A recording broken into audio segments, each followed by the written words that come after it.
Παρόλο που το καλοκαίρι είναι η αγαπημένη μας εποχή του χρόνου, αυτό φέρνει μαζί του και μερικά ενοχλητικά πράγματα. Δεν μιλάμε για τη ζέστη και την υγρασία, αλλά για τα ενοχλητικά έντομα που μας κάνουν να θέλουμε να μπούμε μέσα στο σπίτι, ειδικά οι μύγες. Όπως θα είστε ενημερωμένοι, υπάρχουν πολλά εντομοαποθητικά που υπόσχονται ότι απομακρύνουν τα φρικτά αυτά φτερωτά πλάσματα, αλλά πολλά από αυτά δεν έχουν και πολύ ευχάριστη οσμή. Στην πραγματικότητα, αν δεν μπορείτε να αντέξετε τη μυρωδιά των χημικών προϊόντων στα μπουκάλια ψεκασμού, τότε είστε λίγο τυχεροί. Μπορείτε να απομακρύνετε λοιπόν τις μύγες με τον πιο εύκολο τρόπο. Θα μπορείτε πλέον να ευχαριστιέστε κάθε οικογενειακή συνάντηση ή συνάντηση φίλων στο σπίτι σας.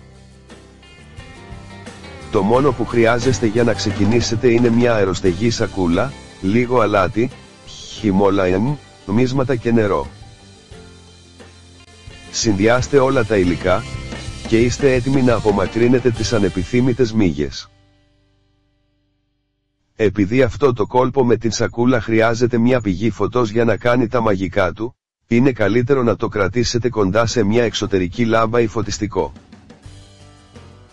ώστε να μπορείτε να κρατήσετε τις μύγες μακριά τόσο κατά τη διάρκεια της ημέρας όσο και κατά τη διάρκεια της νύχτας. Γιατί οι μύγες μισούν αυτά τα κρεμαστά σακουλάκια, αν και οι περισσότεροι αποθητές εντόμων βασίζονται σε οσμές που μολύνουν τα έντομα. Το κόλπο αυτό δεν έχει καμιά σχέση με την οσμή, αλλά το κόλπο αυτό έχει να κάνει με την όρασή τους. Σύμφωνα με έρευνες που συντάχθηκαν από το Haustachwolks, οι εντομολόγοι συμφωνούν ότι η ρήψη ορισμένων λαμπερών νομισμάτων σε μια γεμάτη σακούλα με νερό δημιουργεί ένα φιλόξενο θέαμα για τα υπτάμενα έντομα.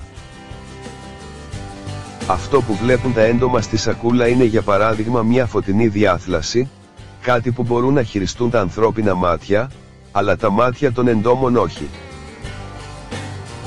Ας πάρουμε για παράδειγμα, την κοινή οικιακή μύγα. Αυτά τα παράσιτα είναι πραγματικά γεννημένα με ένα ζευγάρι μεγάλων σύνθετων ματιών, που περιέχουν 3.000 έως 6.000 απλά μάτια. Τέλειο, δεδομένου ότι το θέαμα τους είναι λοξό, η αίσθηση της κατεύθυνσης του συνδέεται με τις πηγές φωτός, όπως είναι ο ήλιος ή η φλόγα. Όταν μια οικιακή μύγα βλέπει κάτι λαμπερό, όπως στη συγκεκριμένη περίπτωση τη κρεμαστή σακούλα με το νερό, αυτομάτως μπερδεύεται από τη διάθλαση, και απομακρύνεται προς πιο ευχάριστα για αυτή μέρη. Τώρα που μάθατε γιατί οι μύγες απεχθάνονται αυτό το μυστικό κόλπο με την σακούλα, ήρθε η ώρα να μάθετε πώς να το φτιάχνετε. Απλά παρακολουθήστε το παρακάτω βίντεο και μάθατε πώς να απομακρύνετε τις ενοχλητικές μύγες μια για πάντα.